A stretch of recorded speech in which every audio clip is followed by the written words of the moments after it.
Graça e paz de Jesus, estamos dando início a mais uma aula do nosso curso para catecúmenos, o que você precisa saber antes da profissão de fé e do batismo. Eu sou o pastor Marcelo, desde já eu rogo as ricas bênçãos de Deus sobre a sua vida e sua família. Vamos lá, porque hoje nós temos um tema muito edificante e temos muitas coisas para falar.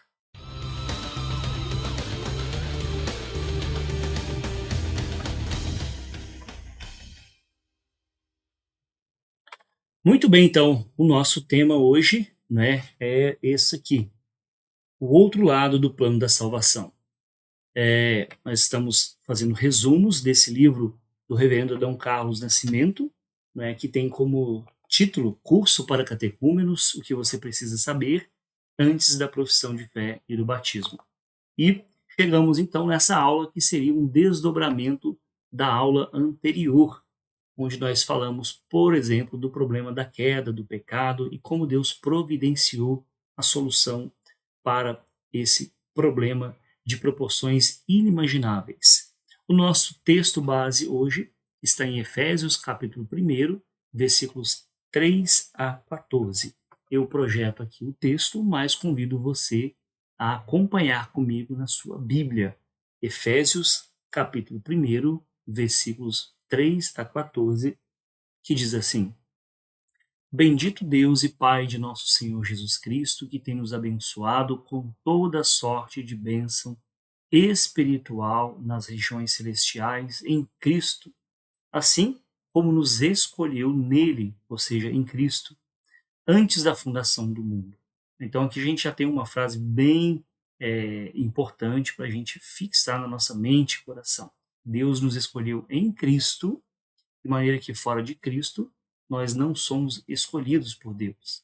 E essa escolha de Deus, conforme o próprio texto vai dizer, aconteceu antes da fundação do mundo, com o objetivo de sermos santos e irrepreensíveis perante Ele, e em amor nos predestinou para Ele, para a adoção de filhos por meio de Jesus Cristo, segundo o beneplácito de sua vontade, para o louvor da glória da sua graça, que Ele nos concedeu gratuitamente no amado, no qual temos a redenção pelo seu sangue, a remissão dos pecados, segundo a riqueza da sua graça, que Deus derramou abundantemente sobre nós, em toda a sabedoria e prudência, desvendando-nos o mistério da sua vontade, segundo o seu beneplácito, que propusera em Cristo de fazer convergir nele, na dispensação da plenitude dos tempos, todas as coisas, as que estão, tanto as do céu como as da terra. Nele, digo, no qual fomos também feitos herança, predestinados segundo o propósito daquele que faz todas as coisas conforme o conselho da sua vontade, a fim de sermos para louvor da sua glória. Nós, os que de antemão esperamos em Cristo, em quem também vós, depois de ouvirdes a palavra da verdade, o evangelho da vossa salvação, tendo nele também crido, fostes selados com o Santo Espírito da promessa, o qual é o penhor da nossa herança, até ao resgate da sua propriedade, em louvor da sua glória. Então esse texto é muito rico. Na verdade, essa carta aos Efésios é fantástica. E uma das coisas que mais é dita nela, pelo menos nesses primeiros capítulos, é essa expressão nele, se referindo a Cristo. Em Cristo nós somos eleitos, em Cristo nós somos salvos, em Cristo nós somos predestinados para a salvação. E o Espírito Santo é o selo da nossa salvação. Lembrando aqui que Paulo utiliza-se de uma linguagem comum da sua época, então a ideia de selar é marcar como propriedade exclusiva de Deus. Então nós vamos ver algumas coisas relativas a esse plano da salvação, o outro lado do plano da salvação, pensando que toda pessoa que se arrepende dos seus pecados e crê em Jesus Cristo como Salvador e Senhor, ela pode ter a certeza e a segurança da sua salvação. É claro que essa certeza se baseia em quê? Nas promessas de Deus, e não naquilo que fazemos ou, né, poderíamos fazer. Mas por que é que nós podemos nos basear nas promessas de Deus? Porque o texto de Números, capítulo 23, versículo 19, vai dizer que Deus não é homem para que minta, nem filho do homem para que se arrependa. Porventura, tendo ele prometido, não o fará? Ou tendo falado, não o cumprirá? Então, a certeza da nossa salvação não se baseia em nós mesmos, naquilo que podemos fazer, naquilo que alguém, né, pode fazer em nosso lugar, como uma pessoa no sentido pecadora, como nós mesmos, né, como um intercessor do tipo Pedro, Paulo, João, Maria, coisa assim. Não, a certeza da nossa salvação se baseia nas promessas de Deus, e Deus não é homem para que minta, nem filho do homem para que se arrependa. Né? O texto vai dizer, porventura, tendo ele prometido, não fará? Claro que fará. Né? Então, você, se crê em Jesus Cristo como seu único e suficiente Salvador, tenha a plena certeza da sua salvação. Não duvide disso. Então, no entanto, nós precisamos saber também que as constantes exortações que a Bíblia faz aos homens para que se arrependam e creiam em Jesus podem nos dar a ideia de que o homem é capaz de arrepender-se e crer por si mesmo, como muitas pessoas acreditam, né? Lançando sobre o homem a responsabilidade sobre a sua salvação. No entanto, o que cremos? Que a fé salvadora e o arrependimento verdadeiro são dádivas de Deus. Não vem de nós mesmos, vem de Deus. Paulo vai deixar isso muito claro na sua carta aos Efésios, capítulo 2, versículo 8, dizendo: porque pela graça sois salvos, mediante a fé. E isto não vem de vós, é dom de Deus. O que é dom de Deus? Esse processo, pela graça sois salvos, mediante a fé. Né? Esse processo que começa pela graça e é alcançado mediante a fé. Ele não vem de nós. Ele é um dom de Deus, esse processo da salvação. Então a fé e o arrependimento verdadeiro são dádivas de Deus. E nós só glorificamos ao Senhor por isso. E aí eu trago aqui para vocês uma palavra de um teólogo muito conhecido chamado Wayne Grudem, onde ele vai dizer sobre a eleição que eleição é um ato de Deus antes da criação, no qual ele escolhe algumas pessoas para serem salvas, algumas, não todas, não por algum mérito antevisto nelas. Deus não viu nada em nós para se simpatizar conosco, né?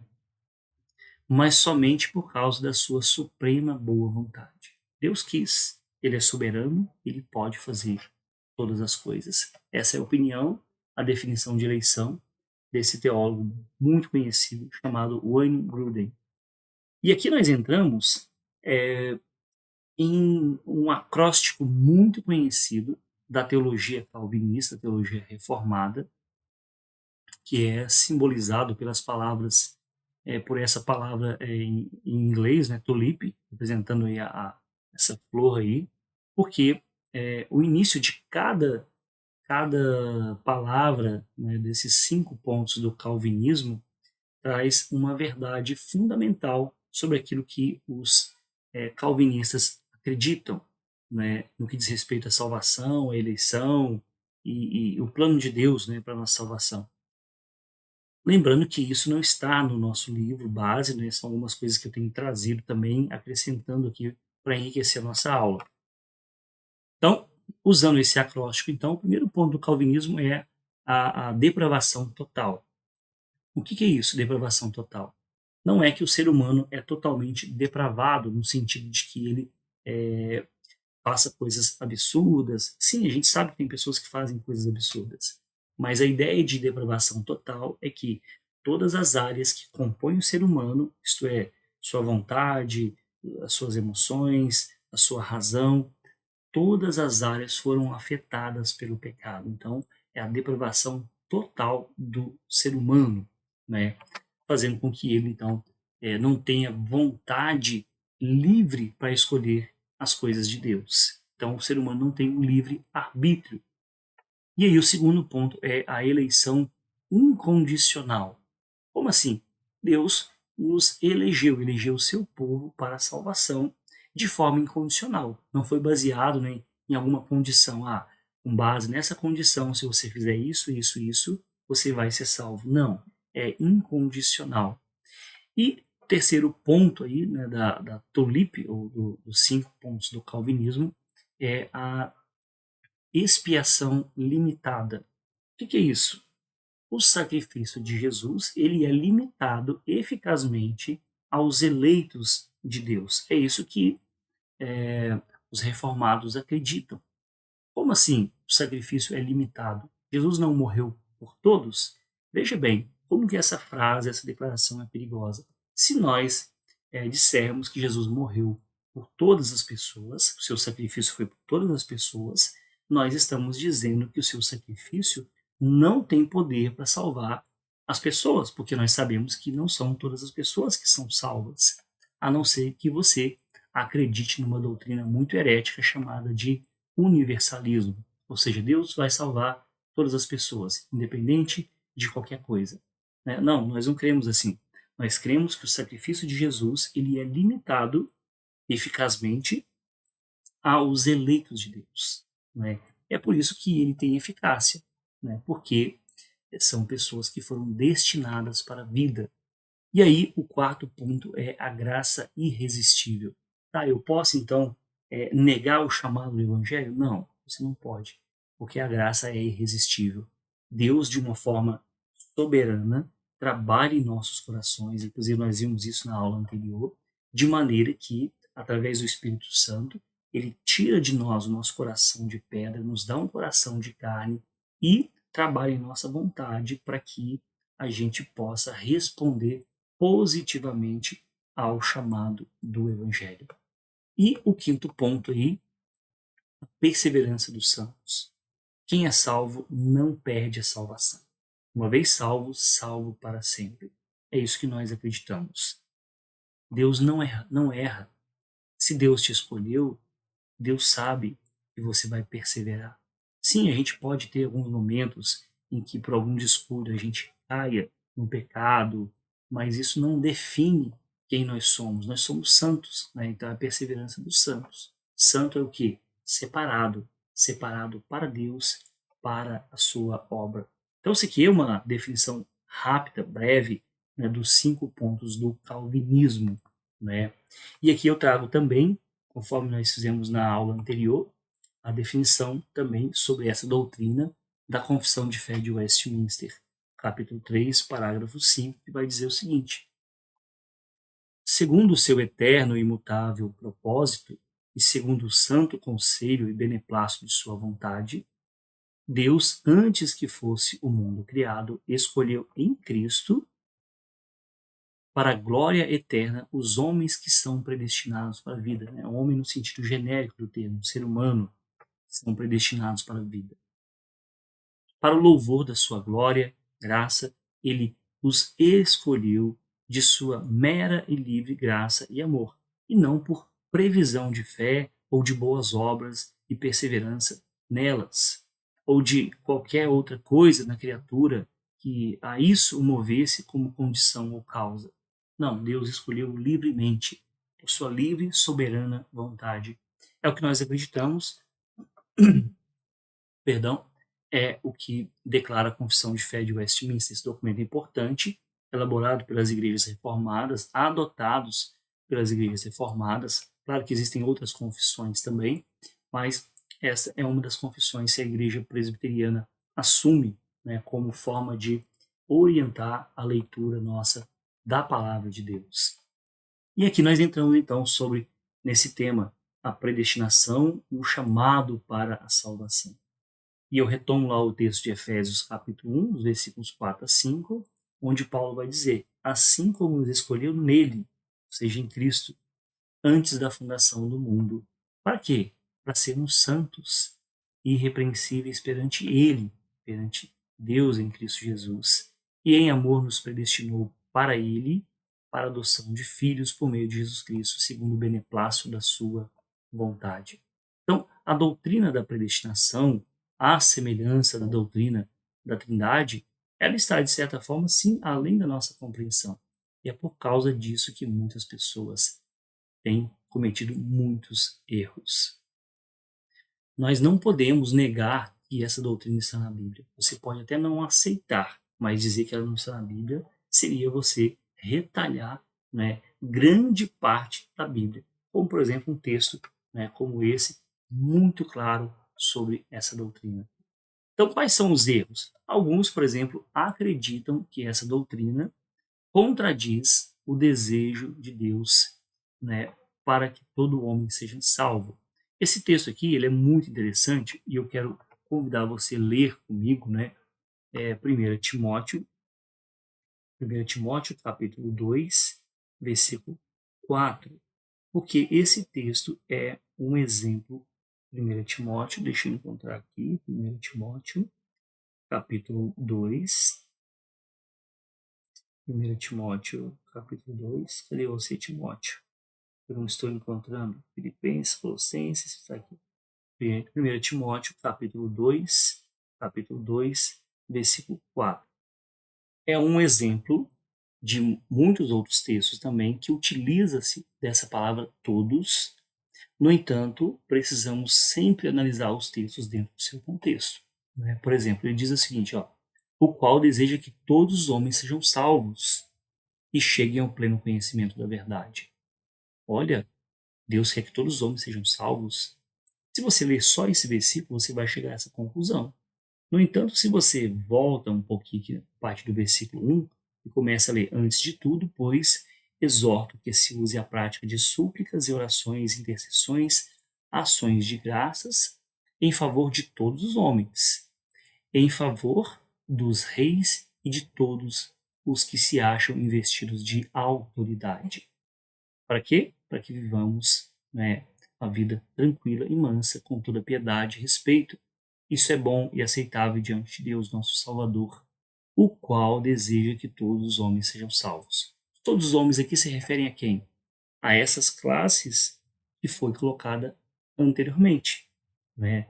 Todos os reis e aqueles que são investidos de autoridade. Então, o contexto já vai definir, né, que todos se refere então a essas classes de pessoas. Não está falando de cada um, né? O texto não fala de cada um, mas todos no sentido dessas classes anteriores, né, de pessoas. Isso era óbvio, né, desejo de Deus, justamente para que o texto vai dizer para que vivamos vida tranquila, porque se aqueles que são investidos de autoridade são contrários à nossa fé, naturalmente nós vamos ter tempos de perseguição. Um outro problema que as pessoas acabam, outro erro, né, cometendo, é o seguinte: a eleição ela não é uma maldição, pelo contrário, mas ela é uma expressão do amor divino, porque esse termo eleição no texto aí, no texto grego, ekgleomai, significa que Deus escolheu tendo em vista o seu próprio interesse, né? E nós sabemos que as coisas que Deus quer são coisas boas. Ele escolheu para si, né? Não há então no eleito nenhum motivo ou razão para que Deus o tivesse escolhido, e a eleição é um ato amoroso, incondicional e inexplicável de Deus. Eu vou ler esses textos aqui, mais um texto que eu acho muito importante também, está lá em Atos dos Apóstolos, capítulo 13, Atos 13, versículo 48. Atos capítulo 13, versículo 48. Olha que interessante, os gentios, ouvindo isso, né, só para você se situar onde é que nós estamos, Paulo e Barnabé vão para os gentios. E aí, o versículo 48 vai dizer: os gentios, ouvindo isso, regozijavam-se e glorificavam a palavra do Senhor, e creram todos os que haviam sido destinados para a vida eterna. Quem creu? Todos os que foram destinados para a vida eterna. Então, a nossa convicção é que Deus deu o seu Filho unigênito para que todo aquele que nele crê não pereça, mas tenha vida eterna. Todo aquele que nele crê. Sim, quem são os que vão crer? Aqueles, conforme o texto diz, que são predestinados para a vida eterna. Então, são alguns erros que são cometidos, mas existem outros também. Por exemplo, outras pessoas rejeitam essa doutrina afirmando que Deus é justo e não escolheria uns e deixaria outros. Mas vejamos o que diz a Bíblia e não a nossa própria opinião, né, baseado, sei lá, em nós mesmos. Romanos capítulo 9, versículos 14 e 15. Romanos, texto muito importante também. Na verdade, Romanos é fundamental para a gente compreender essas doutrinas. Romanos capítulo 9, a partir do versículo 14, diz o seguinte: que diremos, pois? A injustiça da parte de Deus? De modo nenhum. É uma pergunta retórica que já pressupõe uma resposta negativa. De modo nenhum. Pois ele diz a Moisés: terei misericórdia de quem me aprouver ter misericórdia, e compadecer-me-ei de quem me aprouver ter compaixão. Se a gente continuar o versículo 16, assim, pois, não depende de quem quer ou de quem corre, mas de Deus usar sua misericórdia. Então, é um texto também que deixa muito claro: Deus é injusto? De forma alguma. Não é? Pelo contrário, o texto diz que ele tem misericórdia de quem ele quer ter misericórdia. Né? E Deus, nós sabemos que não é injusto. Deus é um Deus de amor. Outras pessoas dizem que Deus escolheu as pessoas porque sabiam que iam crer, né? Baseado, né? Na verdade, aqui é importante salientar que todos, né, tanto o calvinista quanto o arminiano, ele acredita na doutrina da eleição. O que diferencia é a base para essa doutrina. O arminiano acredita que Deus escolheu fundamentado naquilo que ele viu. Deus viu e lá na frente, fulano A, fulano B iria aceitar o evangelho. Então ele escolheu. Não, nós não cremos assim. Nós cremos que Deus olhou para a humanidade e toda a humanidade merecia o castigo eterno. Mas Deus, baseado na sua misericórdia, na sua soberania, no seu amor, na sua graça, insondáveis, infinitos, ele escolheu alguns para a vida eterna. É isso que nós cremos. Né? Então, a base da predestinação é o amor de Deus, não o seu pré-conhecimento. Outros já usam essa doutrina, isso aqui é muito importante também a gente pontuar. Outros usam essa doutrina para viver no pecado, dizendo que, olha só, pelo fato de serem predestinados, podemos fazer, né, o que quiser, viver da forma que quiser. Será que é bem assim? Né? Vamos lá para esse texto, Efésios, capítulo 1. Nós já lemos esse texto, né? Efésios, capítulo 1, versículo 4, que diz o seguinte: assim como nos escolheu nele antes da fundação do mundo. Para quê? Para sermos santos e irrepreensíveis perante ele, e em amor nos predestinou para ele, para a adoção de filhos, por meio de Jesus Cristo. Então, ele nos escolheu antes da fundação do mundo para sermos santos e irrepreensíveis. Santos, separados do pecado. Irrepreensíveis, ou seja, não são passíveis de repreensão.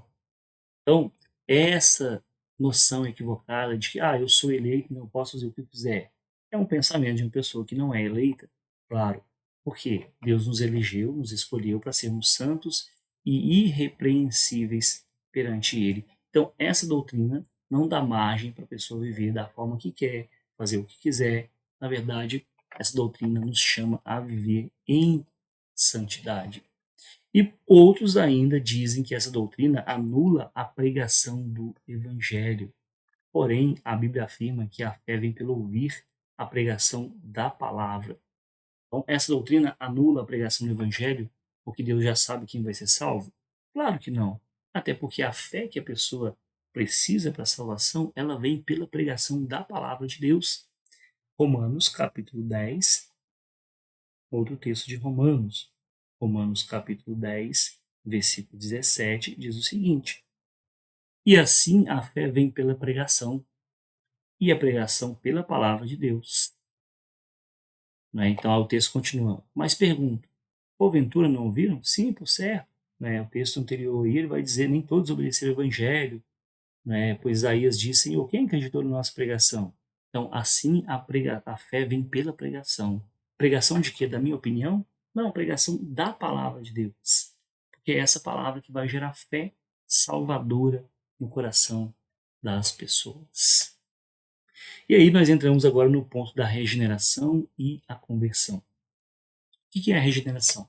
A regeneração consiste na implantação do princípio da nova vida espiritual na pessoa que foi predestinada. Regeneração é o contrário de degeneração. Enquanto estávamos mortos em nossos delitos, ou seja, espiritualmente, nós estávamos num processo de degeneração. É o que acontece com o morto. Ele vai entrando num processo de putrefação. E assim somos nós também espiritualmente. A regeneração, então, consiste na implantação do princípio da nova vida espiritual na pessoa que foi predestinada. E o resultado da morte espiritual é essa degeneração, enquanto a conversão, ela é, então, enquanto a conversão indica a regeneração. Se a morte espiritual é a degeneração, a conversão indica a regeneração. A pessoa está morta, Lázaro, 4 dias, já cheirava mal. Quando Jesus o chama para fora, o chamado de Jesus, a palavra de Jesus, que é a palavra de Deus, chama Lázaro, dá vida a Lázaro, então ele entra num processo de regeneração. E nesse sentido, a regeneração é o quê? É o ato pelo qual é o ato de Deus pelo qual o princípio da nova vida é implantado no homem e a disposição dominante da sua alma é tornada santa, e não mais pecadora. Por isso que todo cristão ele é um santo, ainda que seja um santo que peque, porque nesse mundo não existe pessoa que não peque.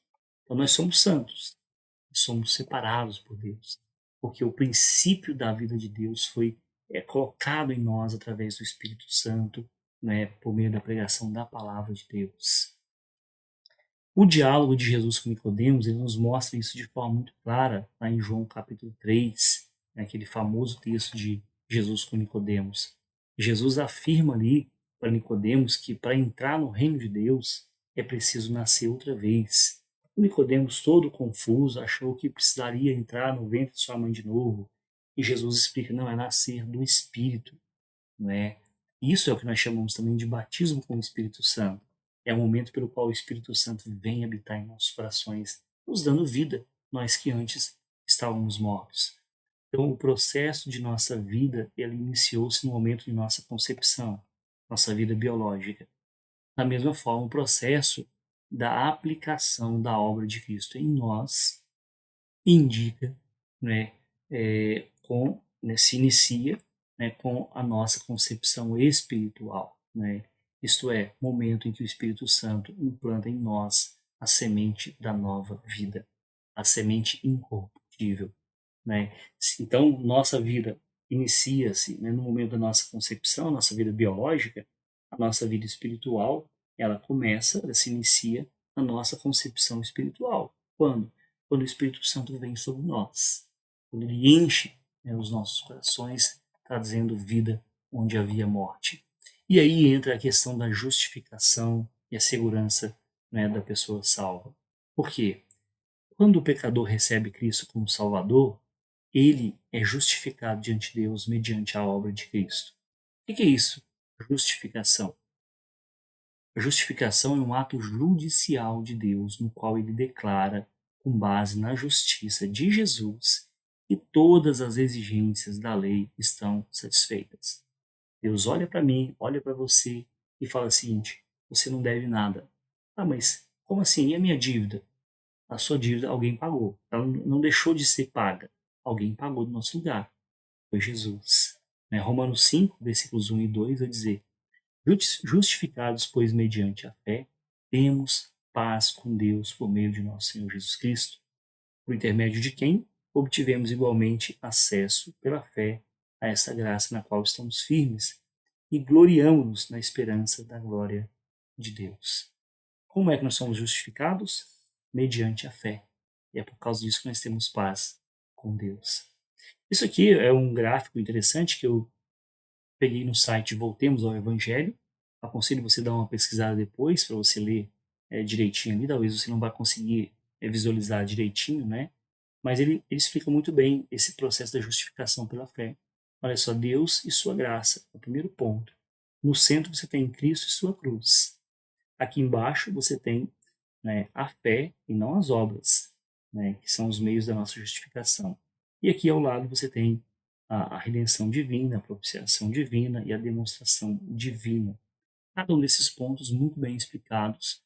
Eu vou deixar o link aqui abaixo desse site, né, desse vídeo, para você ter acesso ao site e analisar de forma bem detalhada então essa imagem aqui, conferindo todos os textos bíblicos, para você entender a justificação pela fé.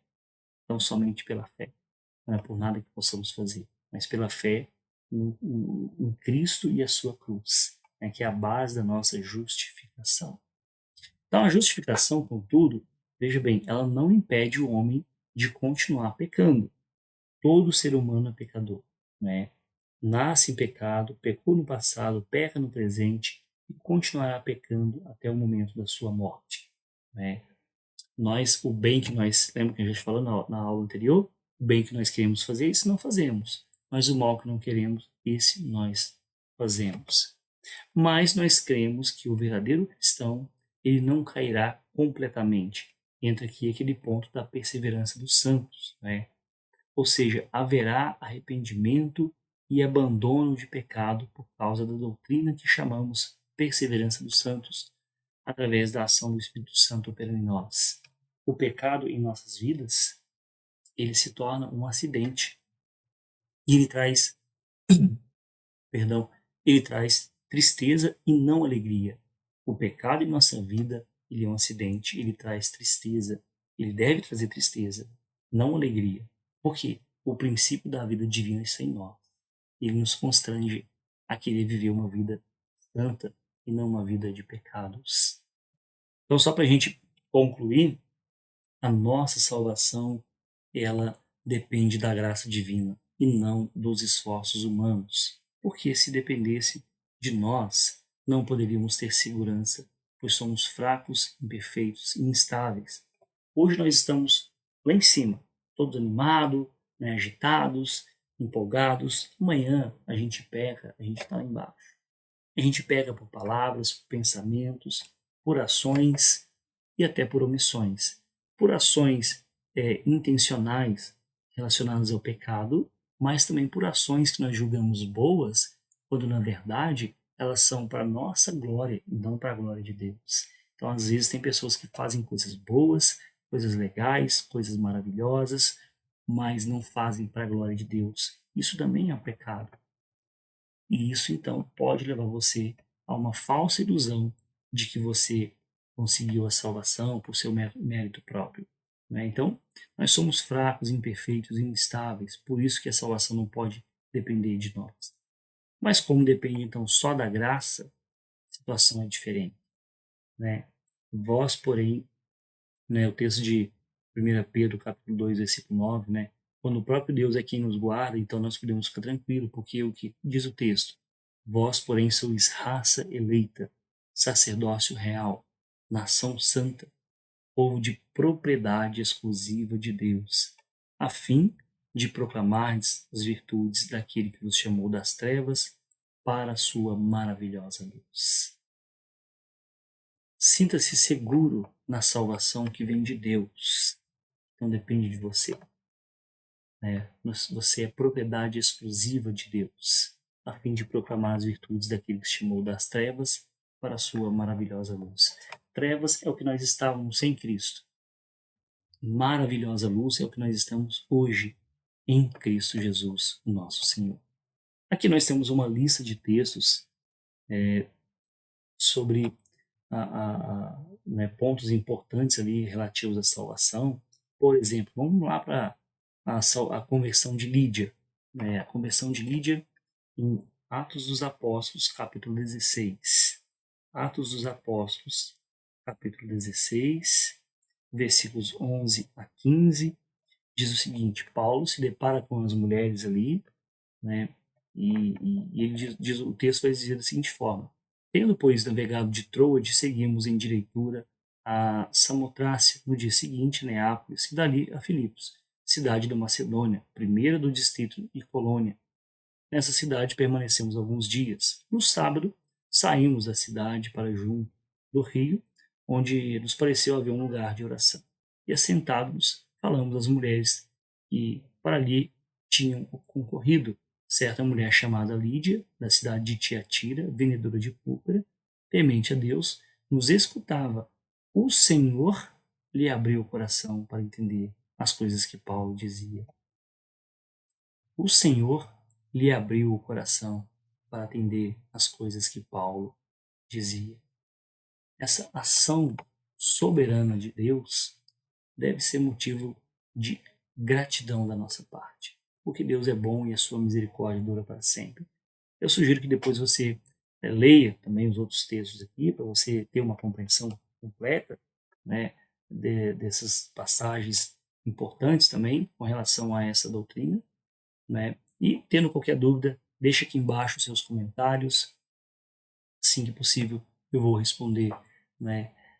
Conforme eu disse, é uma doutrina que é muito edificante, mas também muito intrigante, porque nós sabemos que tem pessoas que não aceitam. E como eu disse, ela está na Bíblia. Você pode não aceitar, mas ela está na Bíblia. E ela traz glória para Deus, conforto para a gente, nós, né, o povo de Deus, e edificação para a igreja. Por quê? Não depende do que fazemos, mas sim do sacrifício vivo, santo e agradável a Deus que Jesus ofereceu na cruz do Calvário.